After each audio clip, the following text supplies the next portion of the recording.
All right, well, that is a roundup of cool online tools, and that brings us through to the part of the session that I have been looking forward to, and that's how to make far better videos. I am a prolific video creator. I would say by no means am I an expert at the production of it all, so I'll probably get more out there and than worrying about the production of it, but I'd like to get better at that side of things because it does make a real impact. So today we have Craig Leith here to come and talk to us about how to make engaging video with a phone and when you should consider, when to use the phone and when to use, professional video production. So they're two ends of the scale. For those that don't know Craig, he is a professional filmmaker. He's a visual storyteller. And not only that, he has had years and years online as well too, helping craft courses and helping people with their online, content and presence, particularly in communicating with education. So he's got a vast, broad experience of it. The great thing about that there is that he's able to bring his filmmaking skills into the online space and really help with advice around all that. He has been known to build websites and build membership sites and all that sort of thing as well too. So he is multi-talented, but he has worked with events. So if you see people filming events at the back of the room, this is the guy that does that sort of thing. He's got so 3, 4, 5, 15 cameras all around, sort of taking various different angles. He's got leads running all around the room there to ensure they capture high quality sound. Then he goes back to a studio and produces some pretty awesome stuff as well too.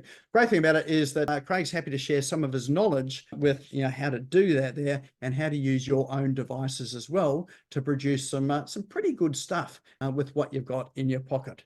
So it is my pleasure to welcome here Craig Leith. So let's give Craig a big round of applause as he steps on the virtual stage. Thank you, Nick.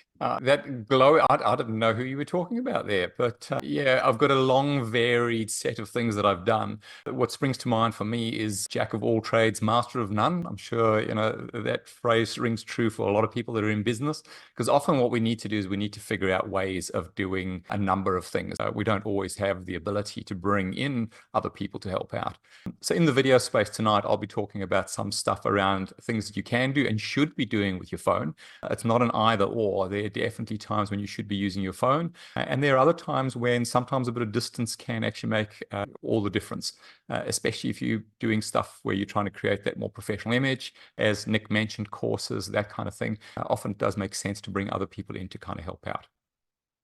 So what I'm going to do is share my screen and kind of jump straight into it. So hopefully everyone can see that.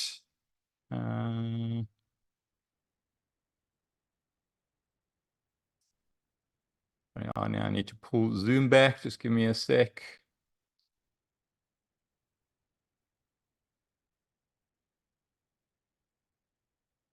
Gotta love it. Love technology. I can't see anything else other than my screen share. Is it actually coming up okay? I can't even see people's faces. Coming for all right?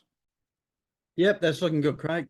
Sorry, I'm going to need some audio feedback because unfortunately I've got 0 for whatever reason. I was actually getting into Zoom, but it's now kind of died on me.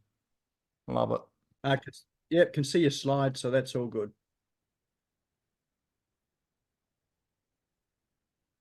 No, that's now died. Be worth the wait, promise.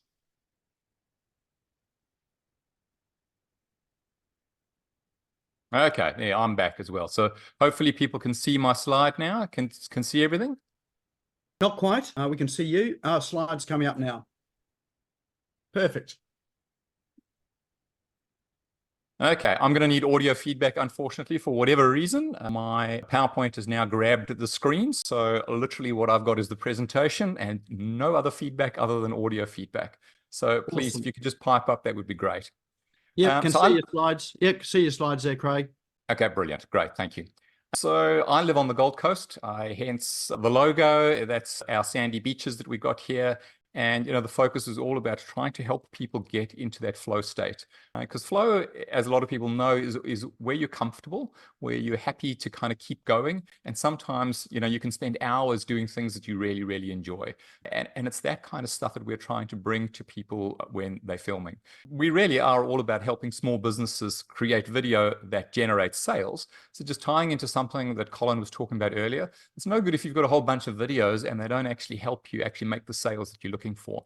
You're not actually creating these videos just because. You're creating them because you have an end in mind. So what I'm going to do tonight is kind of look at the two different aspects that we spoke about. Just about the door prize, Nick mentioned that earlier. What it is it's a sting. So a sting is a professional video or a little piece of video, if you like. It's generally only about 3 seconds long, but goes at the end of your other videos. But even when you're busy shooting stuff yourself on your own camera, you can actually then add a sting in, and it just kind of lifts the level slightly. And a lot of it is about brand recognition and helping people kind of remember you and what it is you've been talking about. So just in case some people are going, what are you talking about? Here's an example of a few stings that should, no sound on these, but there's the second one. So as you can see, they're really, really quick. And it depends on what you're looking for. Here was one that was dual branded.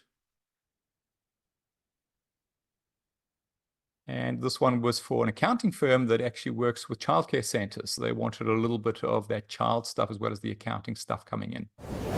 One of my favorites is a guy that I work with who calls himself the bank fee assassin. So just putting together a sting can certainly help get your message across.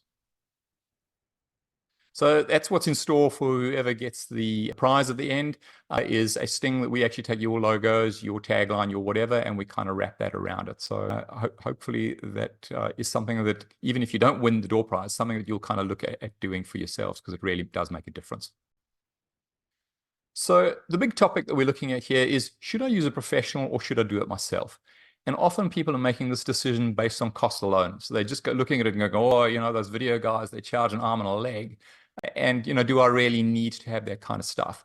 And the answer often is no, but sometimes it is actually yes. So what I've got on the screen there is 2 bits really. One is where you go into a studio and you've got all the lights and, the cameras, and they're busy beaming things at you. They've got multiple cameras running. The sound is professionally set up, or perhaps they're kind of coming out to where you are. And obviously on the right-hand side, there's some dude holding his mobile phone, and he's going to do all of it in his phone. Now, you can't actually do all of it in your phone, but there is a lot of stuff that you can do in your phone.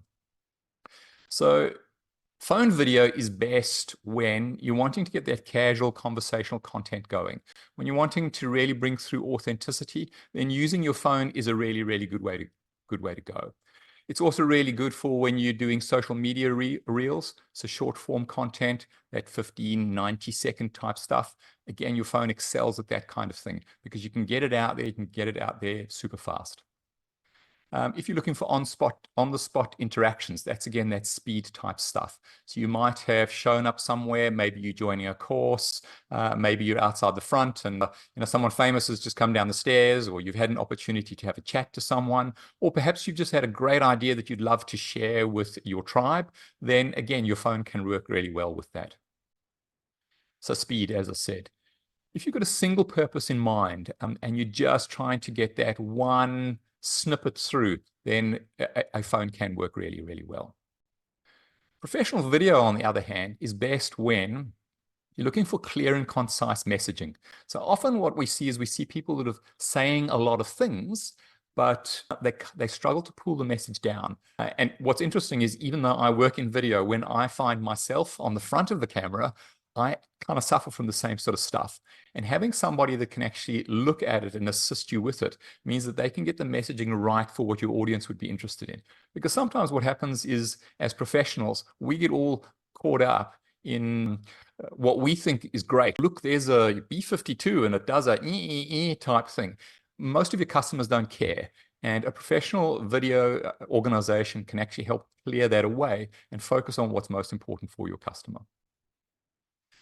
If you're needing to do multicam type things, so multicam interviews or podcasts or vodcasts, if you like, then getting a professional in can certainly help. Doing that on your phone can be difficult. One way that people typically do that is they do it through Zoom, and then they pull together the Zoom video afterwards. But unfortunately, the quality of what you're going to get on Zoom is often down a level. And if you're trying to get those multiple camera angles and look at things from different perspectives, then you need to have somebody who can pull that stuff together. Repurposing content. And it was really great to sort of see that Opus clip. It's something that I haven't worked with before, and I will go and check it out. But repurposing content is often something that we're wanting to do. Now, if you get a professional in, they can take something that has been shot one way, and then they can actually split it up, chop it into a number of bits, and actually assist you to get that out across multiple channels. So you can break it down, you can have transcripts, you can change landscape video into a portrait view video, and there's a number of things that you can do with it. If you're wanting to have a strategy that's tied into your brand and a specific look or a specific feel about your business and about what you offer, then again, bringing a professional in can really help with that. It's not just a case of kind of throwing together a quick video and just saying, yeah, let's just pick this up. I'm sure this will be okay. Even when you clean it up from a technical perspective, does it actually talk to who you are and what you truly represent? So if, for example, you're trying to generate a sense of fun and be fun, well, do your videos reflect that? Or have you just been out there kind of getting the technical details? And again, this is where a professional firm can actually assist you. Lastly, but definitely not least, is when you don't have the time. So if anybody here has done a lot of editing or a lot of filming, you'll know that it does take a fair amount of time to repurpose that content, to put your captions in, to kind of set it up. Now, we're getting a lot of AI tools that are helping speed up the process, but it's still a fairly time-consuming part of what you do. Now, marketing, of course, is critical to our businesses, and if you can kind of win back some of that time, that can certainly help. And it doesn't always have to, it's not always equivalent in terms of cost. So you can find that professionals are able to trim the time right down, but you might find that that actually is not at a significantly raised cost. So it's not as if you're going to be paying a whole lot more money to win back those hours. It will often be in your favor. Let's have a quick look at what I've listed as the 7 top mistakes that people make when they are busy shooting the video themselves. So one thing that I see, and what I'm going to do is try and build examples in as we go along.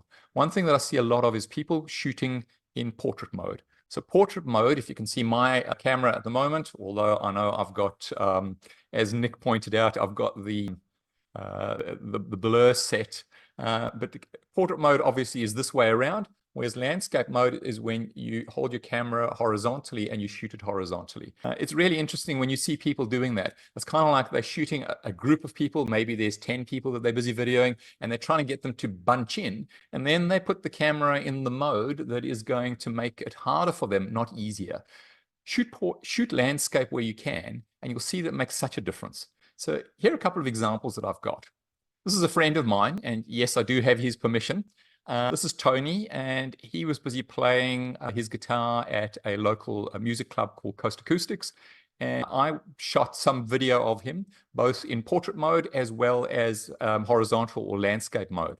Now, just look at the difference of those shots. Now, okay, there's not much in it. If you look at the landscape one, you'll see that there's cables in there. The lighting is slightly different, and that's actually not because of the camera, because it was actually shot with the same camera. That's because of the lights that they're using as part of the music presentation. So the picture on the right seems to be clearer because it's just got a different light that's actually come up at that time than the picture that I've used on the left.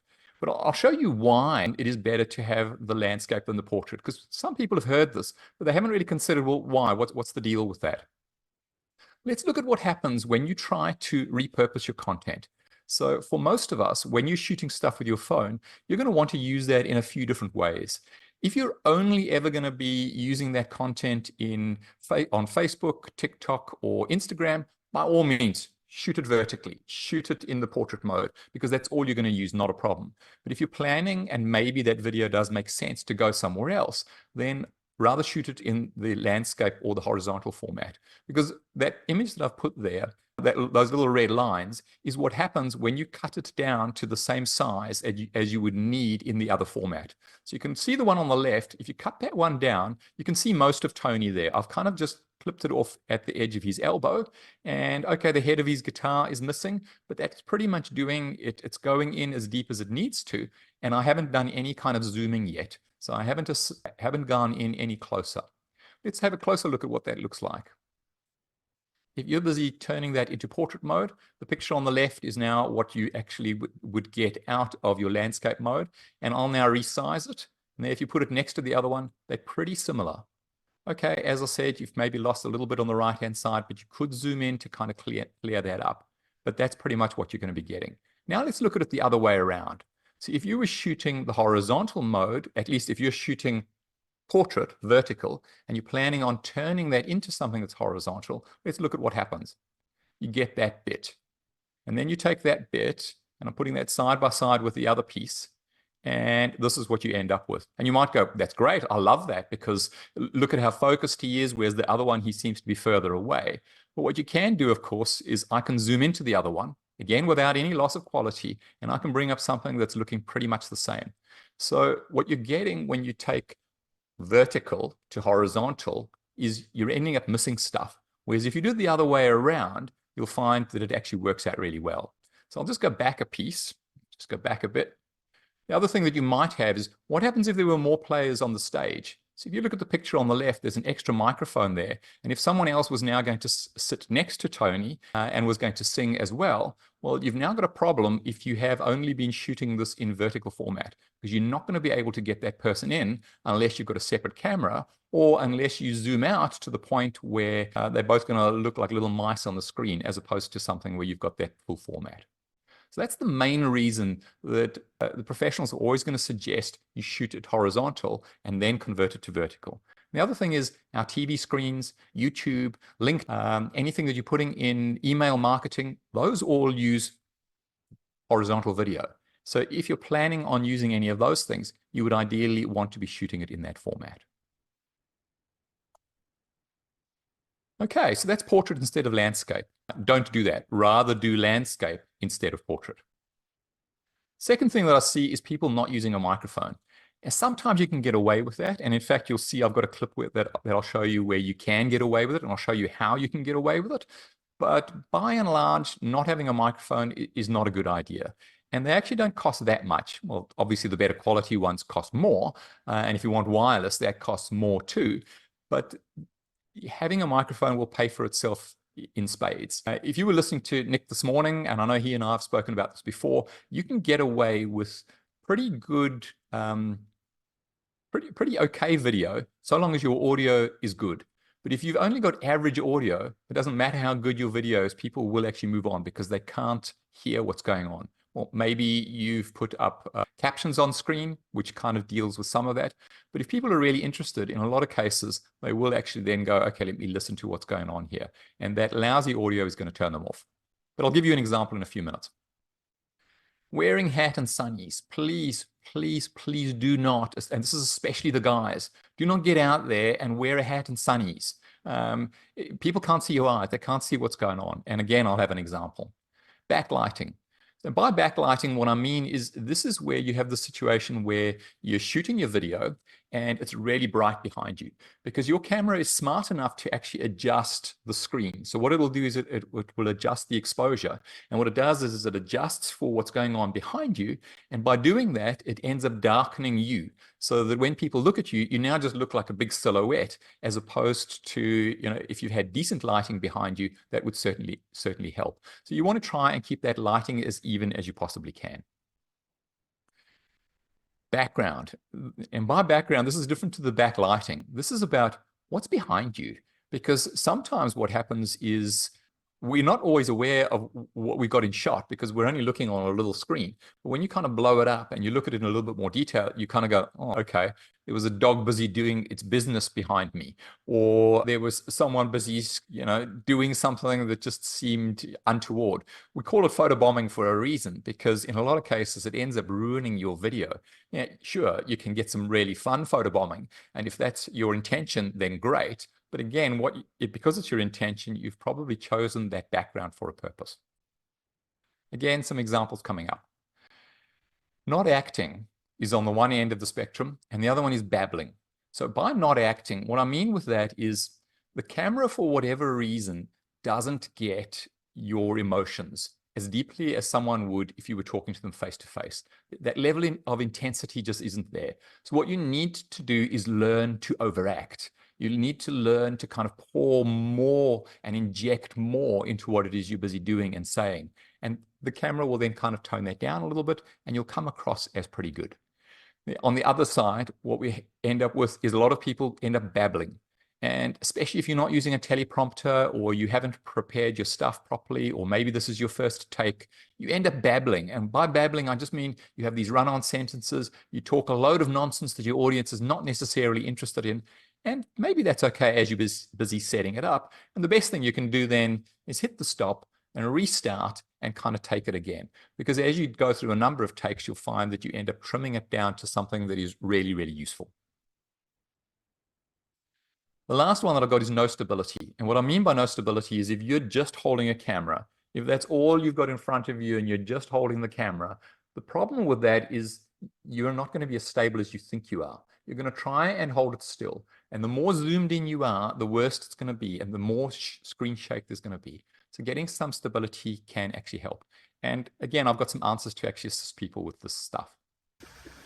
So first of all, the video that I'm showing here is about filming at the pool, if you like, and hopefully you can see some of that coming through. What a great place. Wouldn't you want to head down there, and this is the pool in our complex, wouldn't you want to head down there and shoot some cool video?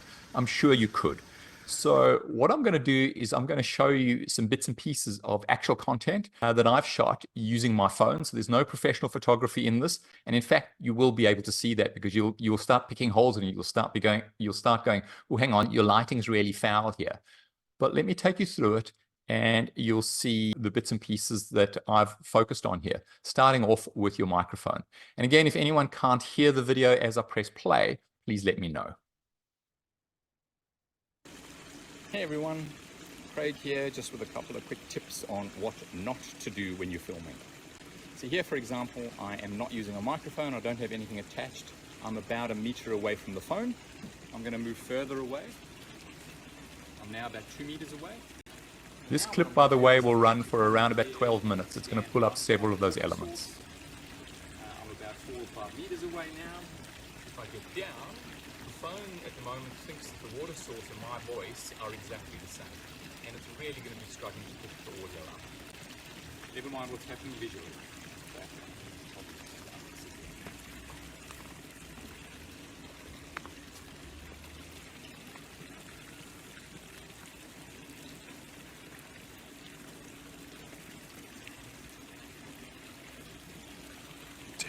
Let's move this to over here.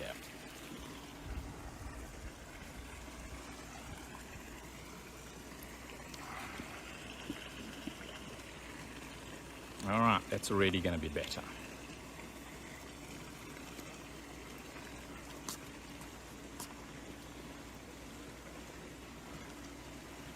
So here what you can see is I've now taken the microphone off. I'm about 1 meter away from the phone. I'm going to get in a little bit closer.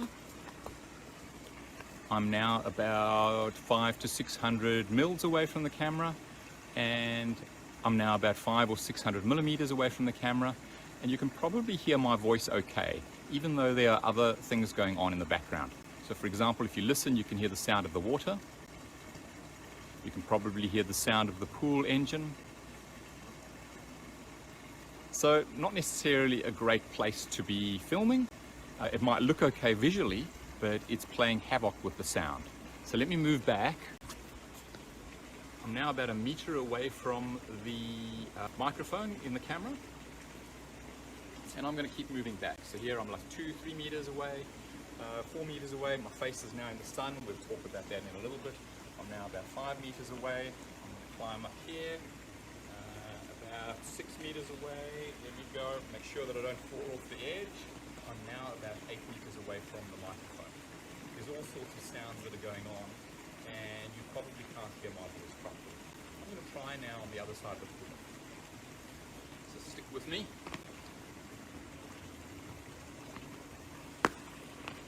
Here we go. The tech does work.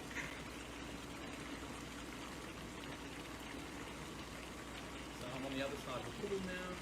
Between the microphone and myself is the water source, so the splashing is probably coming through really loud. Moving further, I'm now probably about 15 meters away from the microphone. Here I'm now about 20 meters away from the microphone. I'll even try this. I'm now about 30 meters away from the microphone. Quite a hot day here.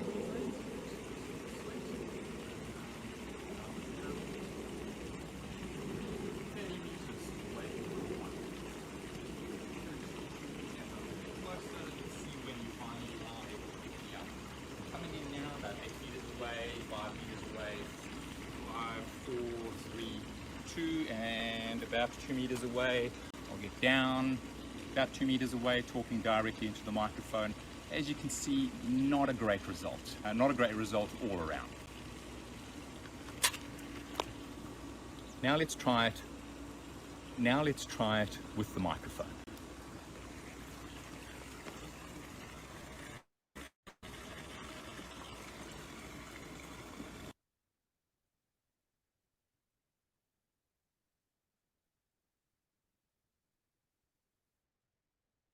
Hey, that was actually supposed to last a little longer, but I know that we're going to run out of time if I kind of keep going. That gives you a good idea of in terms of the microphone and what you can certainly do with it. I've got some other bits that I'll kind of focus on as well, but let's have a look at stability very quickly. So if you look at stability, here's a shot of me holding a phone, busy taking some footage. Just notice when you look at it, my elbows are out. Okay, you can't quite see the elbows. Obviously, I'm sort of focused on the screen. But you think you're doing stuff that is nice and stable at that point, and often you're not. Far better for you to lean up against a post. So find something like a tree or lean against a wall or something that way. And what you're doing is you're just stabilizing your left arm. And by stabilizing your left arm, you'll find that it gets that much better. If you want to take it one step further, you can actually go ahead and rest the phone directly against whatever it is you had your arm on just a second ago. So here, for example, I've got the phone right against the side. Yes, obviously the camera is still open, but that means that I'm getting something that is totally vertical, and it's an easy way to stabilize things. Another way to stabilize things is just bring your elbows in. So if I go back to that first shot, it's as simple as being able to take your elbows and rest them against your body. So kind of pull them in. And by doing that, you're creating another pivot point, and that then also does help. It's never going to be as stable as if you're using a tripod, but it's certainly going to assist you to keep the shot more stable. Let's have a quick look at professional video now.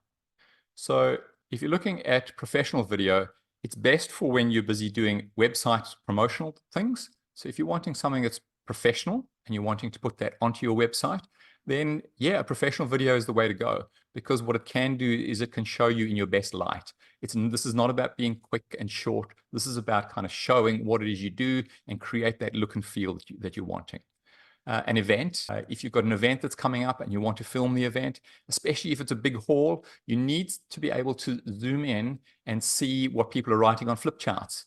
You need to be able to change microphones for different speakers. So if you've got an event that's coming up, that's the kind of thing where we or any other professional video outfit can actually assist, because they will have multiple cameras, multiple microphones, lenses are able to zoom in tighter. You saw on that previous shot, there's no zooming in further than what kind of was happening on the other side of the pool. And it starts becoming really silly, because if you're trying to do anything at a distance, you just can't. you can also only take your zooming capability so far.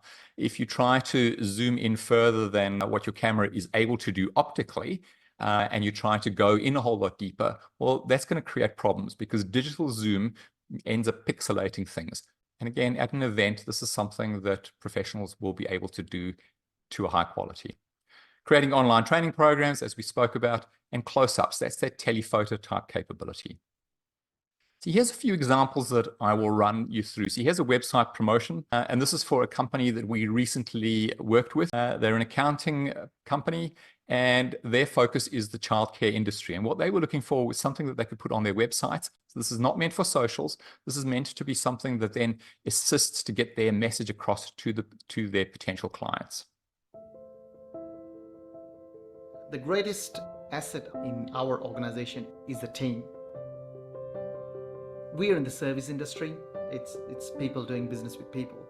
So we ensure that your business continues, it doesn't stop.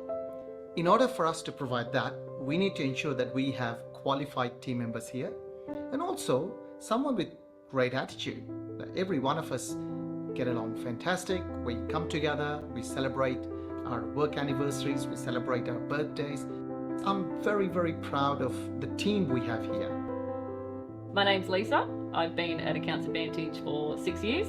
We predominantly look after childcare centres. We have a client base of about 70. We are bookkeeping specialists for the childcare industry. By making sure that the staff are paid correctly, they don't have to worry about anything other than going to work and doing what they love. Someone needs to look at the numbers and say, hey, you're making money here, or did you know that you're actually losing money?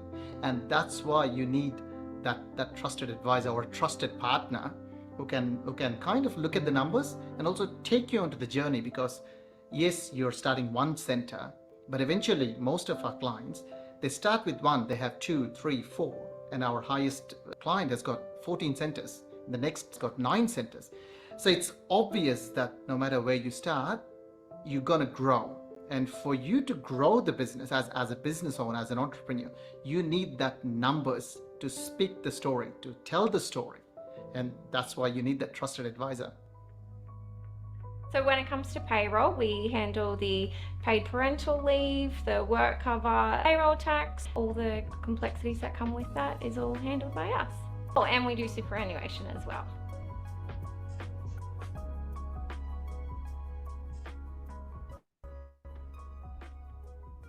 Now, depending on what you're looking for, you might go, oh yeah, that doesn't necessarily matter to me because I'm not looking for an accounting organization.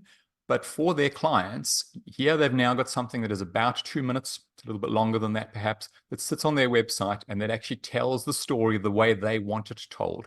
So they're not leaving too much of it to chance. And you can also hear when Krish is busy talking, English, his English is great, but there's some choices of words that maybe you or I would possibly do differently. And that's probably due to his upbringing and what he's done and the fact that he is an accountant. I mean, he's a great speaker. And what we've managed to do is capture that authentically. So this isn't about, going, oh, let's whitewash that away. It's about leaving that authenticity in there and then also making it clear that people can get what they need from this particular organization. And that then obviously inspires or generates sales from their perspective. So that's an example of a website promo. And there's heaps that we've got and heaps that other organizations will have as well. What about events? So again, a quick event promo. So this comes from an event that was run last year. I've done a few since then, but this one was super sharp, super quick. So I thought I'd just play this quickly. Again, gives the perspective across of multiple cameras and what you can do in that setting.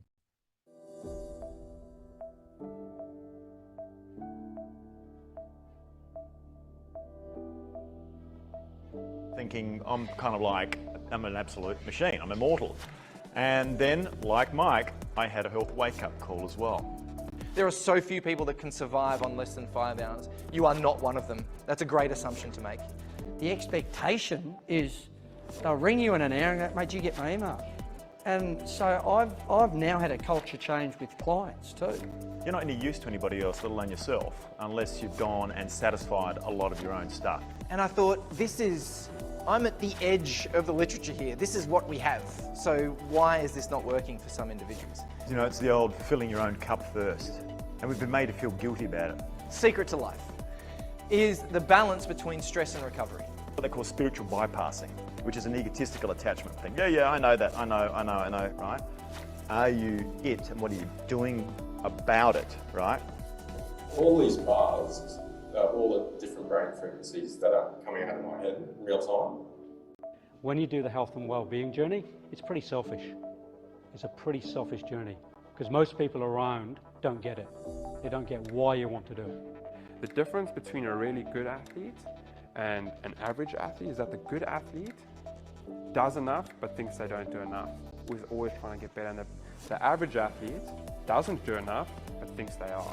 And now that I'm studying quantum medicine myself, I now have a better understanding of epigenetics and the role it plays in how our DNA expresses itself through our consciousness.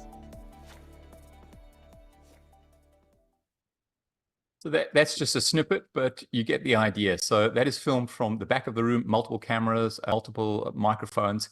And again, it makes sense to get somebody in. If you're just going to try and do that on your phone, it doesn't quite cut it. Courses. So I again got a snippet. It's only a few seconds long here, not a whole lot, but this is a group of people that they've created an online course around how to create an aircrete dome. So it's about building domes out of concrete and soap, basically. Now, I know I'm oversimplifying it and they'd probably be horrified, but here's just a quick snippet. And what I'm trying to show here is, again, you couldn't do this necessarily with your phone because you'll see the camera angles that are coming in, the quality of the audio that you've got, and all of those things do make a difference. Lift together and come closer.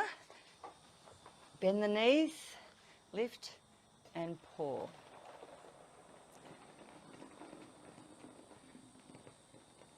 We've got to make sure we lift the bottom of the container up as well, because quite often it gets left in the sitting down there and sitting in the aircrete.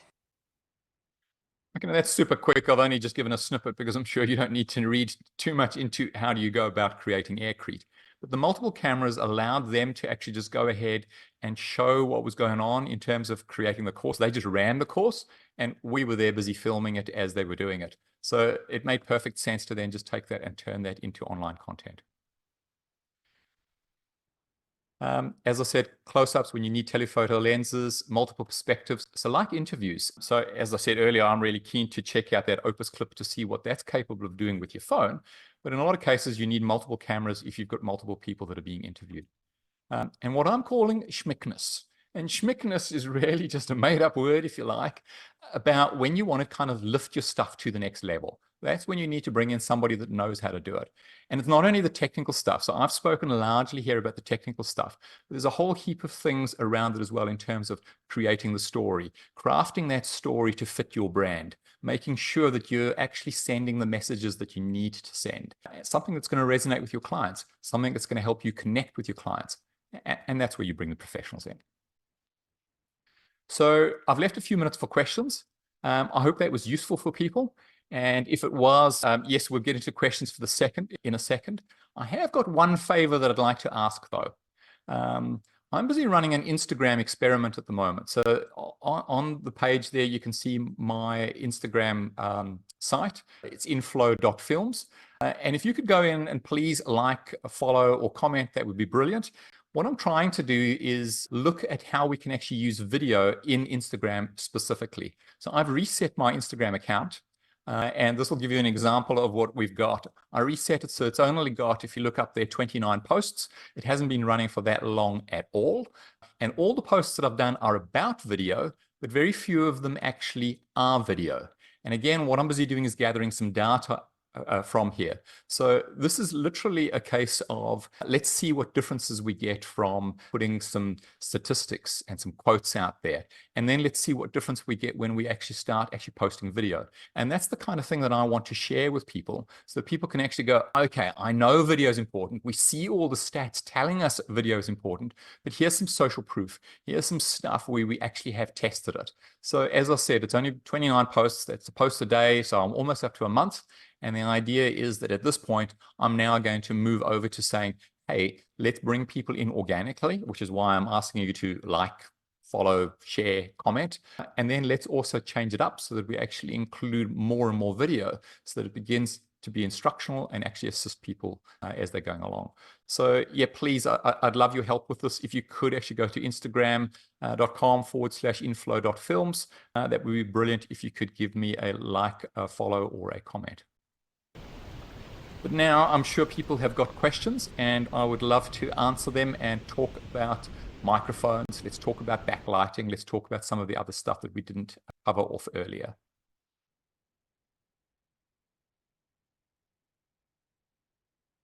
Shoot, I left time for questions, so don't disappoint me.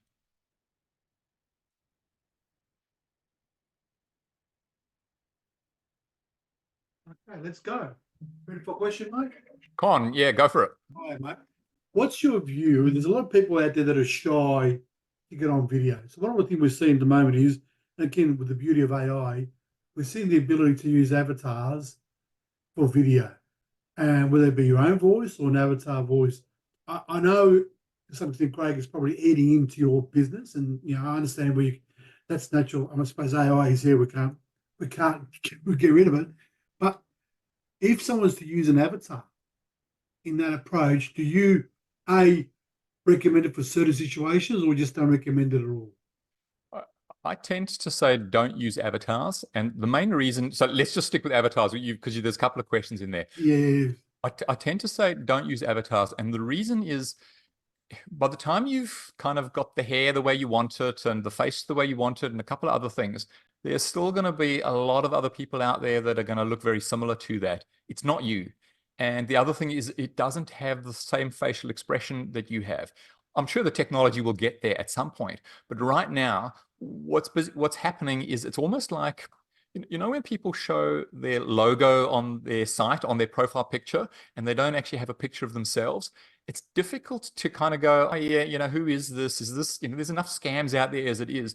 It just puts up another barrier. And I think what we want to be doing is reducing those barriers. So I encourage people to find a photo that you like, or go to someone that can shoot a professional headshot for you, and then use that. Now, in video, you obviously, it's you.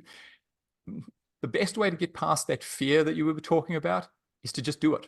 You just do it. You film it, you film it again, and you film it again, and you don't have the intention of posting it. You just film it. And then one day, maybe it's a month down the track, you go, okay, I'm going to now start posting them. And you will absolutely hate it. I can almost guarantee it. The first time you hear yourself speak in video, and a lot of people here are already doing it, you go, is that how I really sound? I hate that. Is that how I really look? I hate that. And other people just don't see it. They just don't notice that stuff. The only one who's picking it up. Same for voiceovers. Would you recommend using your own voice or voiceovers as part of the videos? Maybe yourself, and then as a B-roll, maybe having a voiceover. Typically, I say an organization should use someone from the organization's voice. So like that clip that I showed earlier with Krish, It was nice to use Krish's voice and the voice of the people that were staff there. Because it does two things. A is it adds a little bit of pride in people, go, hey, this is about us. It also reduces costs, because getting good voice talent actually can be quite expensive. And again, it's about that authenticity. There have been times when I've used professional voice talent and they mispronounce some of the words. So you'll then need to go back to them and go, okay, you need to adjust this, because that's not how we say our product's name. Our product's name is said this way. That authenticity is something that comes out, but it doesn't have to be a talking head video. It can be something that then shows a whole lot of the B-roll and the other bits and pieces. But yeah, absolutely, I would use their voices wherever possible. If people are totally averse to it, sure, we can go ahead and use professional stuff. But what I found is there's a bit of a trick on my side, I suppose. I sit them down and I say, so tell me about it. Let's just sit you down. I'm going to put the camera on, and we kind of put the camera there. Tell me about what's going on. They're not even looking at the camera. The camera's over here on this side. They're having a conversation with me in my eyes. And because of that, they forget the camera's there. We have a conversation. And that's one of, I would argue, my superpowers, is actually help de-stress it so that people feel that they can talk. And then afterwards, when I play it back to them, once we've kind of cut it up, I mean, the video you saw earlier was horribly uncut. I was literally just going, here it is, all raw stuff, etc. But when you cut that stuff up and you clean it up, clients often say to us, wow, what kind of magic are you doing? And it's not. All we're doing is we're taking what they said over 20 minutes and we're compressing it into what was the most important thing in 1 minute. And that's really what it comes down to. But to answer your question, Con, I love to have people from the business's voices in it. It makes it authentic, it makes it real. Thanks, Craig. Craig, Paul Kennedy here. Could I ask a question as a video novice, but keen to get into it? I've never really understood how people record their videos without using a video stick. So take the one that you did where you were at the pool. Did you have your phone stuck on a video stick and you just walked backwards from there? Well, perhaps that's the first question. So, yep. Effectively, yes. So the one that I use, again, it might not come up. Let's just sort of see. If I put it in front of my body, you should be able to see it. This is called an Osmo. And what it does is you can actually unfold it. It's got, you can't see that clearly, but it's got a little tripod that it can sit on. It also then becomes a selfie stick so that you can pull stuff out. Typically, what you're looking for rather than a selfie stick is a gimbal. So this is known as a gimbal. They cost about $220, $230 for a fairly decent one. But this particular one, so I was filming that alone. There was no one else busy filming me, but as you saw, the camera was moving around. So literally what I did is I plugged the camera onto the stick, set it up so that it's going to look at my face, and then I can move around. So even if I go to the other side of the pool, it's effectively going to follow me. Now, some people might have noticed it starts getting a bit juddery when you're getting into the distance. It's starting to go, well, what is it that I'm supposed to be focused on? But when you're up close, they actually can work quite well. One of the problems with them in a lot of cases is they will do this. They set your video so that you're only halfway up. Now, that's the kind of thing that you fix in post. Or with the Osmo, you can actually adjust it so you can bring yourself up so that you are more in line and you don't have as much head space. But to answer your first question, yeah, you get a gimbal and that can help smooth things out and make it that much better. Don't move as far away from it as I did. 8 meters, you got to be kidding. When would you be as far as 8 meters away from the thing that you're busy shooting? But, it might happen if you're greeting someone or you want to walk into the shot or whatever it is. Ideally, what you want is that you kind of you zoomed in as much as you need to be using optical zoom. Don't use the digital zoom. But yeah, I swear by using that stick when I'm using my phone. Look, thank you for that. And an equally naive question, often see people doing videos and they're not holding the phone themselves, so it's on a phone, but they're walking, and I'm assuming that somebody else is actually holding the video. I've never really understood the practicalities of how people achieve that. Is that what they do? Do they have another person who's actually holding the phone and leading them? Is that what happens? You can do it that way. Why you might not is that you're now involving another person. And as soon as you start involving another person, this becomes that much more complex. So yes, again, this kind of thing, what you can do is you just push out the selfie stick part and you can walk along and it'll do what you need it to. Other ways around it, let's say you're on a hike and you want you to capture that. GoPros are brilliant. Now, okay, it's not your phone, it's a GoPro, so it's a different piece of kit, but you mount that on the back of a hat and pointing back at the person who's walking forward. So now you've just got two people on the trail. One of them is busy talking and the camera is facing effectively back at them all the time because it's placed on the person in front of them's hat. So that's one way that you can do that kind of thing. So the names, just to make sure I've got the names right. So you've got Gimbal and Osmo and GoPros. Yep. So, sorry, it's a bit jargony. So this is it's a piece of kit made by, I don't know if you can see that if I bring it up close, DJI. So they make drones as well, but it's called the DJI Osmo. And if you look up Osmo 5 or Osmo, I think we're up to Osmo 6 now. So they keep changing the design. You can pick them up from JB Hi-Fi for about $220, but it's a gimbal. And if you just ask for the Osmo, which is what it is, it's made by DJI. So yeah. The other piece of kit that I was talking about now is a GoPro. Now they're a bit more expensive. They're around about $600 or $800, but it's an outdoor camera that gets rid of a lot of vibration, and the modern ones actually even center the horizon. So it does all sorts of funky stuff. That's great. Thanks very much. Thank you. Sure. Anyone else? Excellent. We've got Anthony's got his hand up. So, sorry, didn't see it there, Anthony. It's right over your sign. So yeah. And it's brown as well. Skin color. So I've got a podcast and I do audio as well as videos as well. And when I'm doing video, because people are not in the same city sometimes, and also, you know, just doing it over Zoom. So you're right, the quality is not that great. So what options are there for, you know, really there isn't, it really isn't. There's different tools that you can try. It starts getting interesting. So if you ask a couple of questions, first of all, is how much lead time do you have?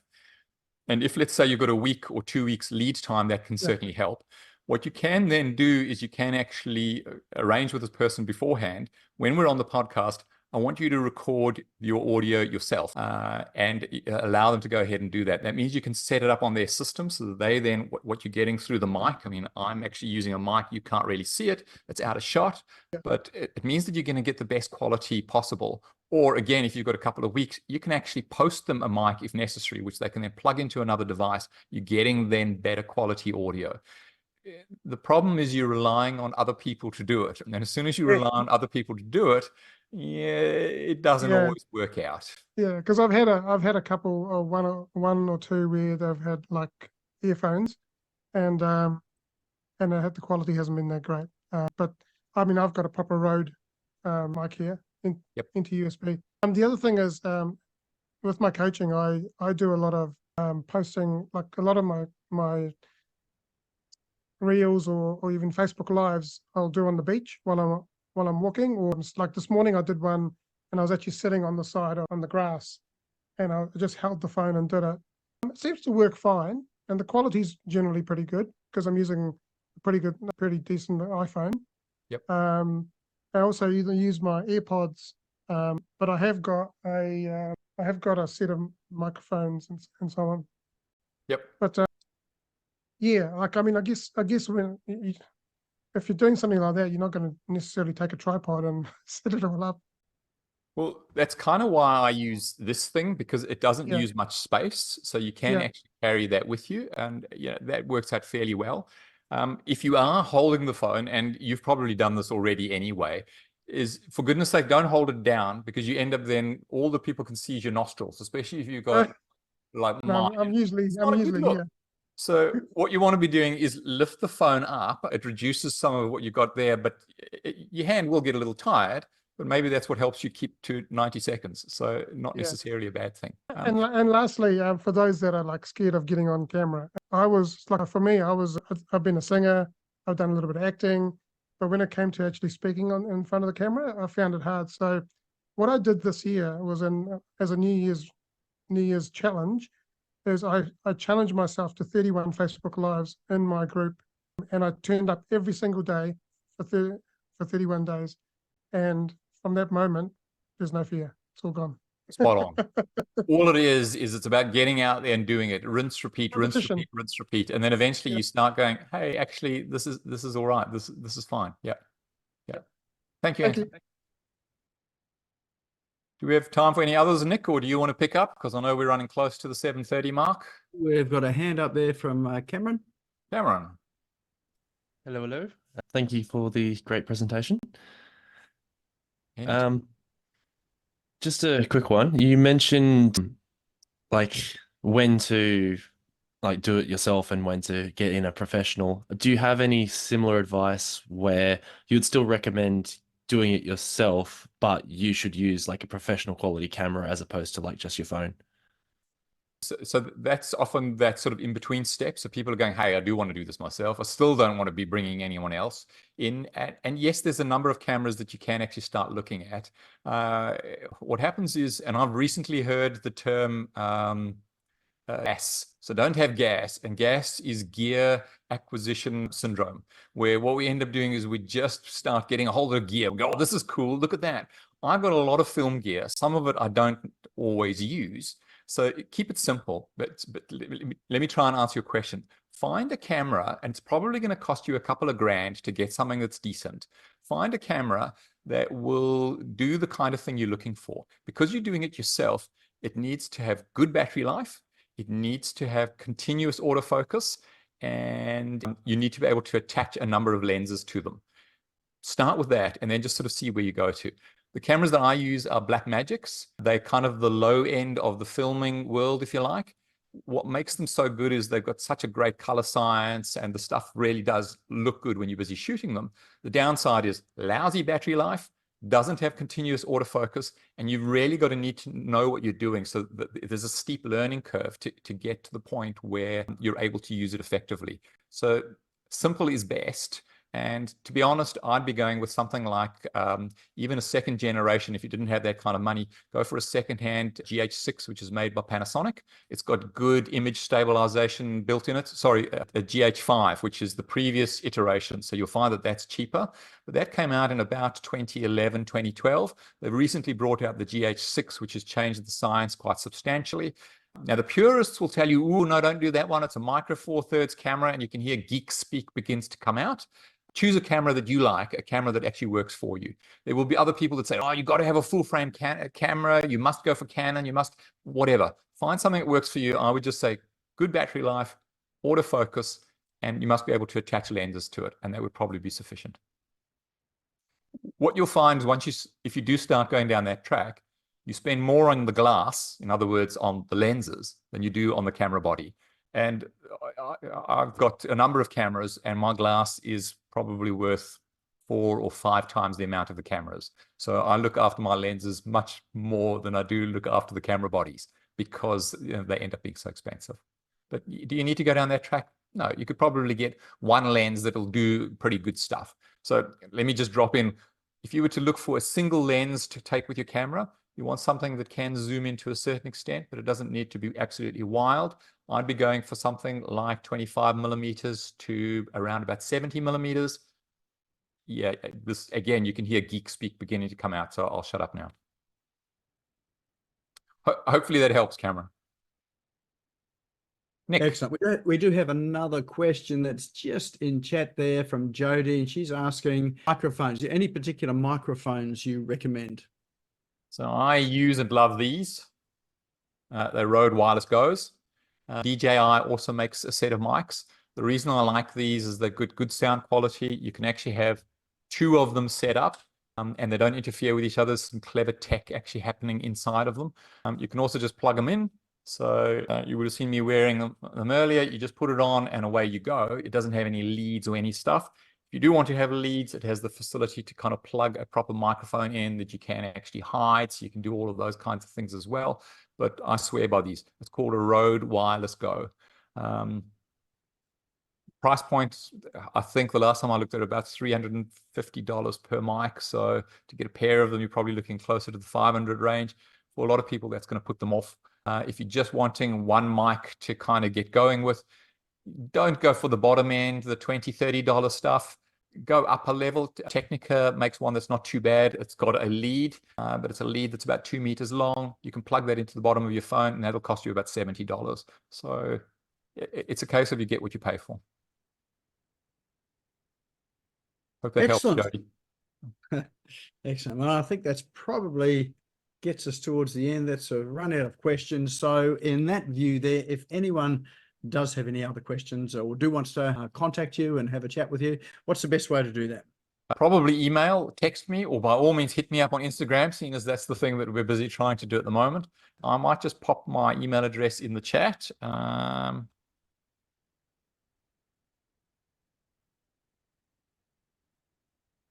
But yeah, by all means, flick me an email. If you go to my website, if you want to have a longer conversation, if you go to my website, you can click a link. It'll set up a meeting similar to what you would do in Calendly that you were talking about earlier. So if people want to have a conversation, happy to do that and help you write if you didn't get enough.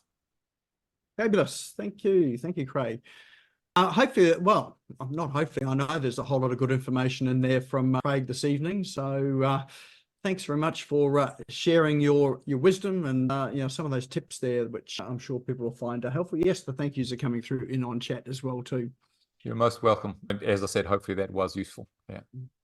Now you do have a door prize tonight as well, which you mentioned at the beginning. So do you want to tell us just a bit more about that?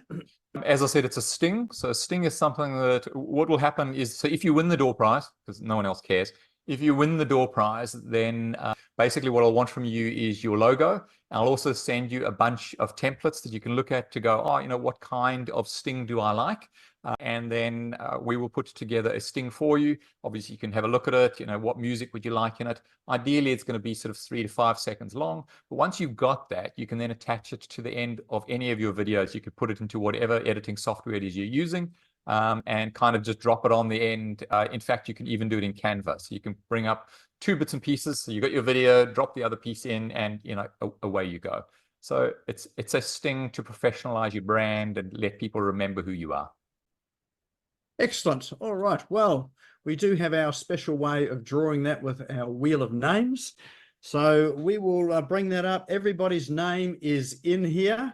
And when we do spin it, then where it lands is the person's going to win. And of course, if you've left the room, well, you won't know that you've won it unless some kind person here lets you know that you did win it. But we go through and redraw it again. All right. So let's spin that wheel. And give us a virtual drum roll on your desk in front of you. And the winner is Colin Mackey. Actually, Colin's had some of your expertise before, hasn't he? He has. So he probably, I don't think we actually did a sting, and certainly not for his current business. So this might work really well for him. Fabulous. Excellent. Thank you very much, guys. And yes, you did a sting for me before and it was brilliant. So I need another one done. So perfect timing. Perfect Thank you timing. very much. Excellent, Thank Colin. you. Yeah, you've got my email address. Just flick me a note, Yep. and then we'll set up something from there. It'll be good to chat as well. Okay, thank you. I was going to say we'll introduce you, but as you do know each other, then we'll leave it over to you both to connect with each other. Excellent. Well done. Well, of course, this here, we will pop this up into YouTube tomorrow. So if you know anyone else that would benefit from this or would like to see this, feel free to point them in that direction or share it with them. If you do want to watch it again, just to pick up some of those tips that Craig has brought to you tonight, then it'll be up there probably around about tomorrow afternoon. So if you go there, click on the subscribe button. There's a little bell that appears beside the subscribe. If you click that bell, then you'll get a notification to let you know that that video is there. Now's a good time to save the chat. So all of those online tools and apps that are in there, and also the links to YouTube, to Craig, and some of those other things that he said, all in chat there as well. Craig's got something else to say. Yeah, Nick, I have got a longer version of the video that I put in there that's got a number of other tips in there about lighting and other things as well. So happy for you to put that up as well, and people can access that. So good excuse to kind of get people to kind of get into it online. But if anyone's interested, there's a lot more tips in the extended version. But as you can see, we were kind of running out of time. So perfect. If you shoot that through to me, then yeah, happy to use that one and pop that one up as well. So yeah, that means there's a little bit extra there for everyone that goes back and has a look at it as well too. Awesome. Thanks, Craig. Oh, sorry, I should say, to save the chat, for those that don't know, there are 3 little dots in the chat box. For some of you, it'll be at the bottom. For others of you, it'll be on the top right. They have moved things around a bit, so depending on which version of Zoom you're on, click on that. It'll bring up a save link. And after you've saved it, there will be a link there to where you saved it to. So if you're quick enough, if you click on that, that'll take you through to the location that you've saved it. All right, well, that's our session for tonight. Let's give Craig a rousing round of virtual applause. Thank you very much for sharing with us tonight. And for everyone that's here, we'll be back here same time, same place next week. Go and have a good night, and look forward to seeing you all next week.